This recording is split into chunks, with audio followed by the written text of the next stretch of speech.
नमस्कार। आप देख रहे हैं नेशनल हेराल्ड नवजीवन और कौमी आवाज़ का ये एक ख़ास कार्यक्रम, जिसमें हमारे साथ फ्रेम में आप देख रहे हैं एक ऐसा चेहरा जिसके बारे में ना तारुफ की ज़रूरत है, ना इंट्रोडक्शन की, ना परिचय की। नवाब मलिक साहब हैं हमारे साथ, महाराष्ट्र सरकार में वरिष्ठ मंत्री हैं। नवाब मलिक साहब, आपका बहुत बहुत स्वागत है जी। हाल के दिनों में टेलीविज़न स्क्रीन पर, अखबारों में जो एक चेहरा, एक नाम और एक आवाज़ सबसे ज़्यादा गूंज रही है, वो है नवाब मलिक साहब की। तो हम तमाम मुद्दों पे बात करेंगे। महाराष्ट्र महाविकास अघाड़ी सरकार का 2 बरस भी पूरे होने वाला है इसी महीने, उस पर भी बात करेंगे। लेकिन हम शुरुआत करेंगे वहाँ से जो इन दिनों चर्चा में है। आर्यन खान वाला मामला सामने आने के बाद जो एनसीबी की हरकतें थी, और उसके बाद जो नए नए खुलासे आए दिन हुए हैं, वो नवाब मलिक साहब ने किए। ये पूरे मुद्दे पर आप इस पूरे मुद्दे को कैसे देखते हैं? ये पूरा मुद्दा क्या मेड अप मुद्दा है, मेड अप केस था, जानबूझकर किया गया? देखिए, ऐसा है कि जब 2 साल पहले महाराष्ट्र में जिस तरह से सियासी हालात बने और जिन हालात में महाराष्ट्र में एक नई सरकार बनी, शिवसेना, कांग्रेस और राष्ट्रवादी कांग्रेस पार्टी की, जो हिंदुस्तान की सियासत में कभी किसी ने सोचा नहीं होगा कि इस तरह की भी सरकार बन सकती है। सरकार बनने के बाद लगातार बीजेपी ये दावे करती रही कि सरकार ज़्यादा दिन नहीं चलेगी, और एक कोशिश होती रही कि लोगों के मन में डर पैदा हो, सरकार को पूरी तरह से बदनाम किया जाए। और उसी साजिश के तहत एनसीबी का इस्तेमाल भारतीय जनता पार्टी ने किया। एक सुशांत सिंह राजपूत साहब थे जिन्होंने एक सुसाइड किया। सुसाइड होने के बाद मामला मुंबई पुलिस जांच कर रही थी। एकाएक बिहार में एक एफआईआर दर्ज हो गया, जो कि एफआईआर दर्ज करना गलत नहीं है, एफआईआर दर्ज हो सकता था, लेकिन 0 एफआईआर के तहत वो एफआईआर मुंबई पुलिस के हवाले करना था। लेकिन वो ना करके सीधे वहाँ की सरकार ने फैसला किया कि मामला सीबीआई को दे दिया जाए। सीबीआई के पास मामला गया, और आज तक सीबीआई ये नहीं बता पाई कि ये हत्या है, आत्महत्या हुई थी। लेकिन उसको लेके ड्रग एंगल मुंबई शहर से जोड़ने का काम किया गया। जो समीर दाऊद वानखेड़े साहब हैं, इन्हें 14 साल से मुंबई से बाहर नहीं गए, और फिर इन्हें एनसीबी में लाया गया, और रिया चक्रवर्ती नाम की एक फिल्म अधिकारा के पीछे पूरा मीडिया दौड़ने लगा, पब्लिसिटी शुरू हो गई। एक कोशिश हुई कि पूरी तरह से फिल्म इंडस्ट्री ये ड्रग एडिक्ट है या ड्रग के कारोबार में है। 16/2020 नंबर का केस था जो रिया चक्रवर्ती पे था। उसी दौरान जो दिल्ली की टीम ने थे वो उसको दर्ज किया था। उसी दौरान एक 15/2020 का एक एफआईआर दर्ज हुआ, जिस एफआईआर में लगभग 30 से अधिक फिल्म वालों को बुलाया गया, और पूरा माहौल मुल्क में बना दिया गया कि पूरा बॉलीवुड ड्रग के कारोबार में है। महाराष्ट्र की सरकार को बदनाम किया गया, महाराष्ट्र के लोगों को बदनाम किया गया, और एक साजिश के तहत चीज़ें की गई। तो निशाने पर फिल्म इंडस्ट्री थी कि सरकार? निशाने पर सरकार थी। फिल्म इंडस्ट्री ग्लैमर है, उसके जरिए कोई खबरें चलाई जाए तो हाँ, सनसनी बनती है, सनसनी बनती है। उस समय मुख्यमंत्री के लड़के को बदनाम करने की कोशिश की गई, उनके परिवार को बदनाम करने की कोशिश की गई। तो एक सोची समझी साजिश के तहत ये जो अधिकारी है उसका इस्तेमाल करके पूरी तरह से हम लोगों को बदनाम करने का खेल चल रहा था। जब भारतीय जनता पार्टी के बारे में अब सब जानते हैं, और कुछ हकीकत भी है कि उनके पास ना तो रिसोर्सेज की कमी है, ना पैसे की कमी है। केंद्र में सरकार है ही उनकी, और लगातार, जैसा आप भी कह रहे हैं, कि महाराष्ट्र सरकार को अस्थिर करने की, डिस्टेबलाइज करने की कोशिश हो रही है, लेकिन आप लोग को हिला नहीं पाए। वो जादू बताइए नवाब भाई। जादू देखिए, नंबर ही जादू है। आज कोई भी पार्टी से डिफेक्शन कराने की कोई ऐसी सिचुएशन नहीं जो मध्य प्रदेश जैसे हालात बन जाए। जब तक एक पार्टी इसमें से अलग नहीं होती तब तक ये सरकार गिर नहीं सकती। कोशिश हो रही है। ईडी का इस्तेमाल करके नेताओं को डराया जा रहा है, कुछ लोगों पे कार्रवाई की गई, अनिल देशमुख जी को नाजायज़ फंसाया गया। जो कमिश्नर कंप्लेंट करने वाला था वो खुद फरार है, लेकिन उसी की कंप्लेंट पे जांच करके अनिल देशमुख जी पे मुकदमा बनाया गया। जो देवेंद्र फडणवीस साहब हैं, जो साबिक वजीर आला हैं, माजी मुख्यमंत्री हैं, वो लगातार धमकियां देते हैं कि आधा मंत्रिमंडल जेल में जाएगा, तो लोगों को डरा दें, कोई एक दल इसमें से टूट जाए, ये कोशिश हो रही है, लेकिन कोई भी दल डरने वाला नहीं। महाविकास आघाड़ी अपनी जगह मजबूत है, एकजुट है। बिल्कुल एकजुट रहेंगे, 5 साल तो चलेगी सरकार, आगे भी चलेगी। हमें लगता है बंगाल के बाद महाराष्ट्र ही एक ऐसी सरजमी है या स्टेट है जो बीजेपी को मुकाबला करेगा, और हमें लगता है आवाम देख रही है। जब भी चुनाव आएंगे नतीजे क्या होंगे लोग देखेंगे। अच्छा, समीर वानखेड़े, अब एक तरीके से ये साफ दिख रहा है कि भारतीय जनता पार्टी उनको बचाने की कोशिश कर रही है, लेकिन समीर वानखेड़े एक प्यादा भर है या समीर वानखेड़े के अपने इंटरेस्ट भी हैं? दोनों चीज़ होते हैं, वाइस वर्षा होते ही है। किसी का इस्तेमाल हो तो वो अपने भी फ़ायदे करते रहता है। समीर वानखेड़े ये बड़े पैमाने पे उगाही उसने की है। हमने ये कहा, शुरुआत में कहा गया कि नहीं ये गलत ही चीज़ है, लेकिन आर्यन खान के मामले में एक जो उनका एक विटनेस था, जो प्रभाकर सैल, उसने खुद आके कहा कि 25 करोड़ मांगे गए, 18 करोड़ में डील हुई, 50 लाख रुपये उठाया गया, और एक सेल्फी लीक होने से सारा मामला बिगड़ गया। तो जो मैं पहले बोल रहा था, कहीं ना कहीं इस मामले में उसमें मोहर लग गई तरीके से साबित हो। अच्छा, जिस तरीके से आपने एक के बाद एक पहले समीर वानखेड़े के बारे में जो खुलासे किए, उनकी जाति के बारे में, उनके मज़हब के बारे में, उनकी कास्ट सर्टिफिकेट को लेकर के, ये कहीं कुछ पर्सनल तो नहीं है आपका? बिल्कुल नहीं। एक आदमी अगर बोगस सर्टिफिकेट बना के शेड्यूल कास्ट कोटा से नौकरी ले ले, तो कोई गरीब जो देहात में पढ़ रहा होगा उस समय वो अफसर बन सकता था, उसका हक छीना गया। तो अगर कोई अफसर फर्जी सर्टिफिकेट बनाए, फर्जीवाड़ा करे, मुसलमान हो और दलित क्लेम करे अपने आप को, तो मेरी जिम्मेदारी बनती है, मुल्क के दलितों के साथ नाइंसाफ़ी हुई है, तो हमें लगता है ये पर्सनल मामला नहीं है, ये मामला फर्जीवाड़े का है। नहीं, क्योंकि हमारे यहाँ ख़ास तौर से दिल्ली और यूपी वाले इलाकों में एक लफ्ज़ इस्तेमाल होता है, खुन्नस। ऐसा लगता है कि नवाब मलिक साहब की कोई पर्सनल खुन्नस है समीर वानखेड़े से। मेरे दामाद की बात को आगे करके खुन्नस की बात कही जाती है। जी। दामाद को इसीलिए ही फ्रेम किया गया ताकि इनके जो फर्जीवाड़े हैं मैं जानता था। मैं इस शहर में 62 साल से हूँ। जब फिल्म वालों पे कार्रवाई हो रही थी मैंने बयान दिया, तब कुछ पत्रकार हैं जो क्राइम कवर करते हैं, मैं प्रेस से हर दिन शाम में लगभग 1-2 दिन के बाद हमेशा पार्टी कार्यालय में मिलता रहता हूँ, तो कुछ लोगों ने आके कहा कि वानखेड़े साहब आपसे खफा हैं, नाराज़ हैं। मैंने कहा क्यों? बोले नहीं, आप बयान दे रहे हैं एनसीबी के खिलाफ। मैंने कहा कि उनका जो काला अध्याय है मैं खोल दूंगा। बोले मेरे मुँह ना लगे। फिर हमारे दामाद को फ्रेम कर दिया गया। जब दामाद को फ्रेम किया तब मुझसे पत्रकारों ने पूछा, मैंने यही बयान दिया था कि कानून से बड़ा कोई नहीं, कानून अपना काम करेगा और हिंदुस्तान की अदलिया पे, हिंदुस्तान की न्याय व्यवस्था पे मेरा पूरा विश्वास है। 8.5 महीने जमानत तक हमने एक बात नहीं कही। चार्जशीट फाइल हो गई, वो भी चार्जशीट लेट फाइल की गई। जो रिपोर्ट थी फॉरेंसिक लैब की उसे रोका गया, 6 तारीख को मांगा गया, 7 तारीख को चार्जशीट फाइल की गई। जमानत ना मिले इसकी भी कोशिश हुई, 2.5 महीने तक सुनवाई में अड़ंगा डाला गया। लेकिन ये चीज़ें अपनी जगह थी और उसी वक्त से उन्हें डर लग रहा था कि कहीं ना कहीं ये हमारी चीज़ों को खोलेगा। खुन्नस नहीं है। जब जेल से हमारा दामाद छूट के आया, उसने बताया 100 से ज़्यादा लोग ऐसे हैं जो बेगुनाह हैं, जो जेलों में हैं।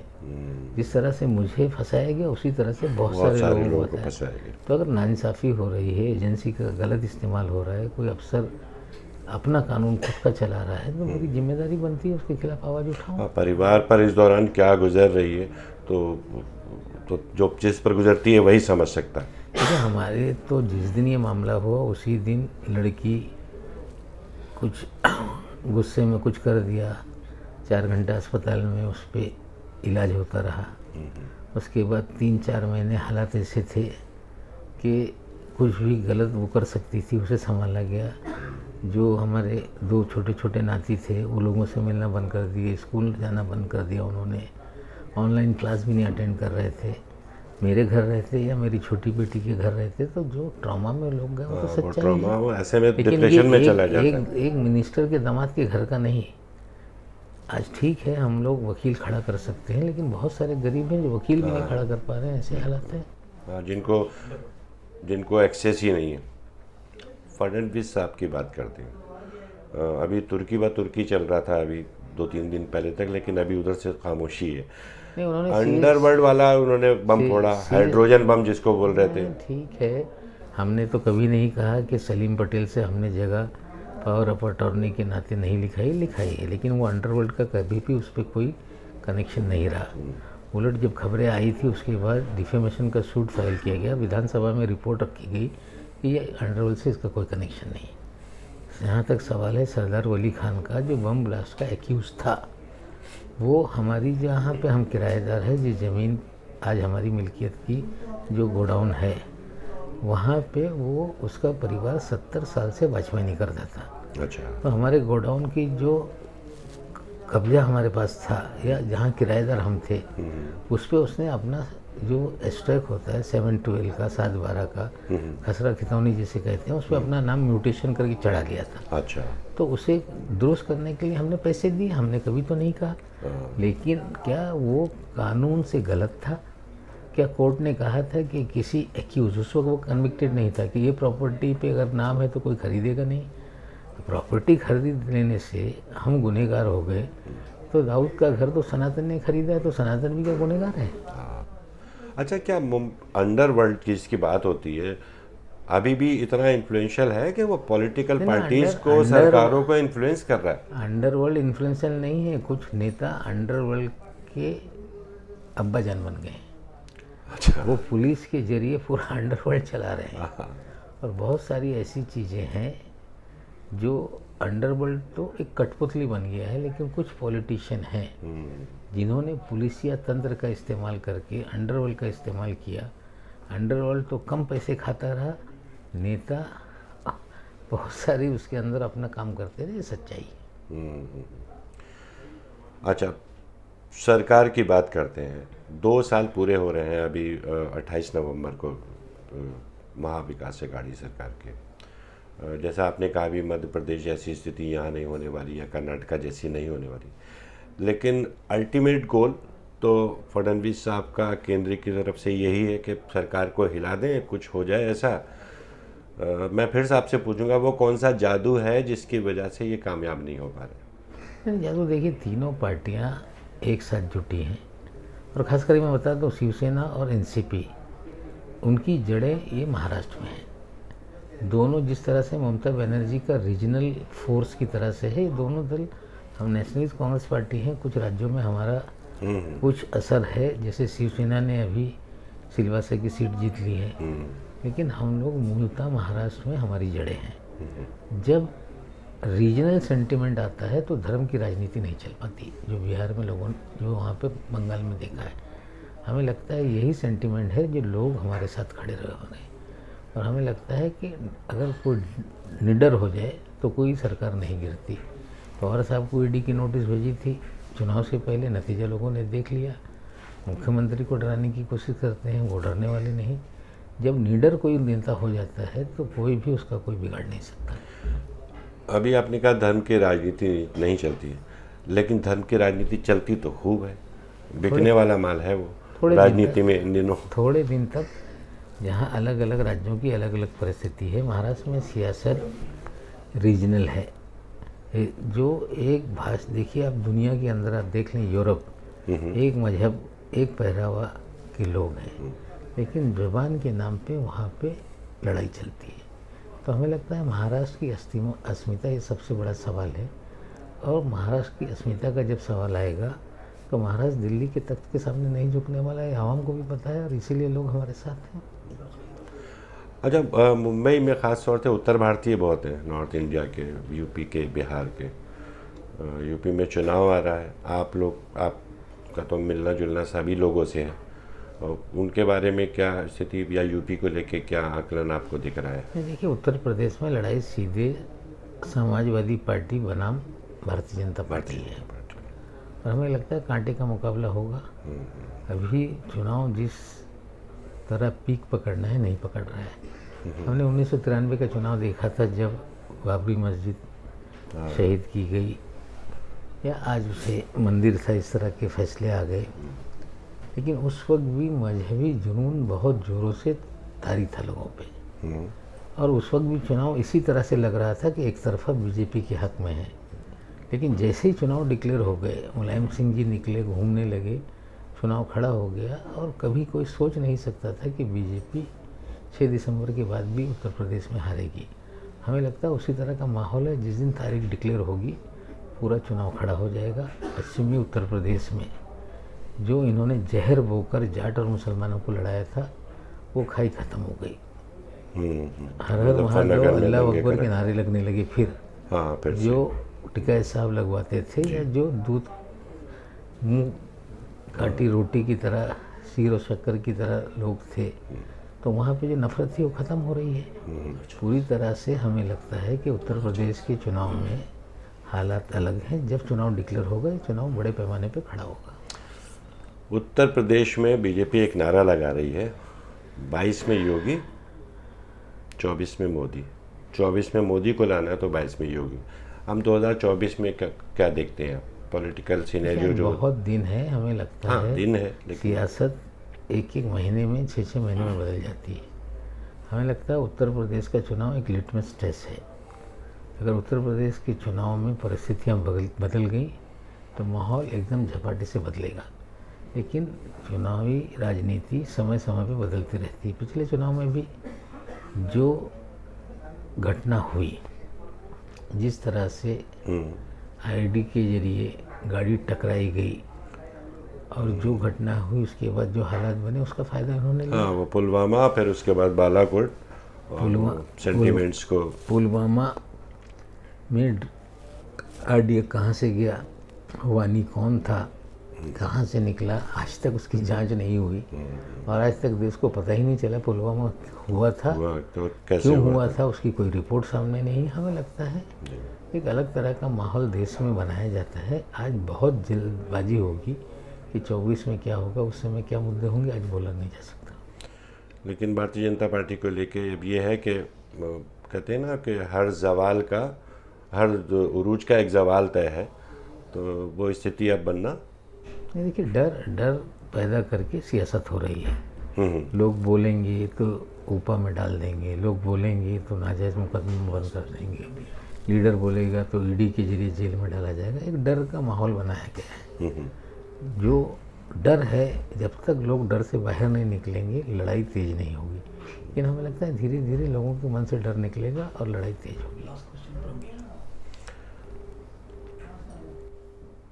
चलिए आखिरी बात करते हैं कि 2 साल सरकार ने पूरे किए, आप कह रहे हैं 5 साल भी अच्छे से पूरे होंगे और आगे लंबा चलने वाला है ये गठबंधन, और कम से कम महाराष्ट्र से तो आप इनकी विदाई अच्छे से कर देंगे। यहाँ पर मुस्लिम कम्युनिटी का भी बहुत बड़ा महाराष्ट्र में आबादी है, और मुंबई में तो ख़ास तौर से है। तो मुस्लिम कम्युनिटी में जो भय पहले था भारतीय जनता पार्टी के बीच में के सरकार के दौरान, उसमें कुछ कमी आई है, वो कंफर्टेबल? देखिए, ऐसा है कि एक कहीं ना कहीं इन्फीरियरिटी कॉम्प्लेक्स में मुसलमान तो रहता है हमेशा है, लेकिन बीजेपी के रहते हुए मायूस वो था। लेकिन जब सरकार बनी लोकशाही विकास आघाड़ी की, तो हमें लगता है कि उसकी मायूसी ख़त्म हुई है, और वो ज़्यादा कुछ नहीं चाहता। वो चाहता है कि अमन रहे, वो चाहता है कि बाल बच्चे तालीम हासिल करें, वो चाहता है कि रोजी रोजगार जो हमारा है वो चलता रहे। इस तरह से है, लेकिन मायूसी ख़त्म हुई है। हमें लगता है जो मायूसी थी 2019 के पहले, वो नहीं रही।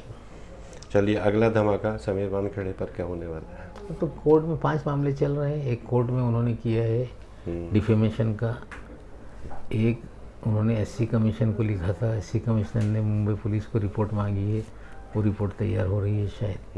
दूसरा, मुंबई पुलिस की एसआईटी बन गई है, एक एसआईटी एनसीबी ने बनाई है, विजिलेंस की जांच चल रही है।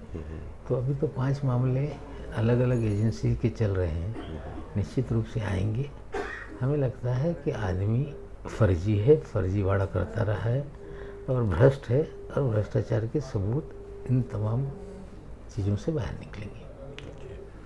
नवाब मलिक साहब, आपका बहुत बहुत शुक्रिया नशा हेराल्ड, कौमी आवाज़ और नवजीवन से बात करने के लिए। Thank you.